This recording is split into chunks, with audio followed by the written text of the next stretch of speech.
Ассалаумағалейкум құрметті тыңдаушылар, күннің соңғы жаңалықтарынан хабардар болу үшін каналымызға жазылуды және лайк түймешесін баса кетуді ұмытпаңыздар.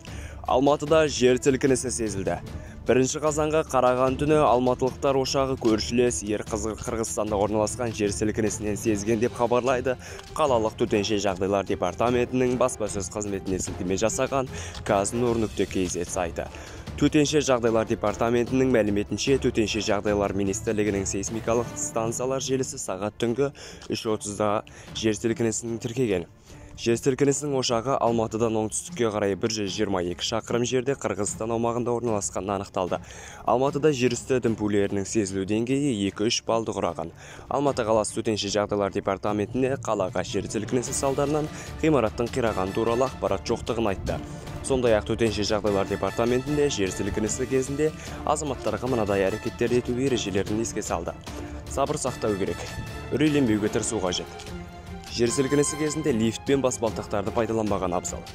Жиһаздан, терезелерден, люстралардан және тағы басқа объекттерден алшақ болу қажет.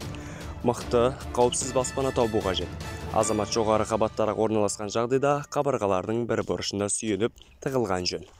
Жер сілкінуі аздап тоқтағаннан кейін көп қабатты үйлерден, ғимараттардан шығу керек. Суды, газды және электр қуатын өшіріп қою қажет. Алғашқы шұғыл көмек көрсету чемоданын алып дайындалған жөн. Электр желілерінен, ғимараттардан, ағаштардан алшақ болу қажет. Адамдар дүмпулерді оғарғаннан кейін өздерінде тағы бір жер сілкінісіне дайын болуға тиіс. Егде жастағы адамдар мен мүгедектігі бар адамдарға көмек көрсету қажет.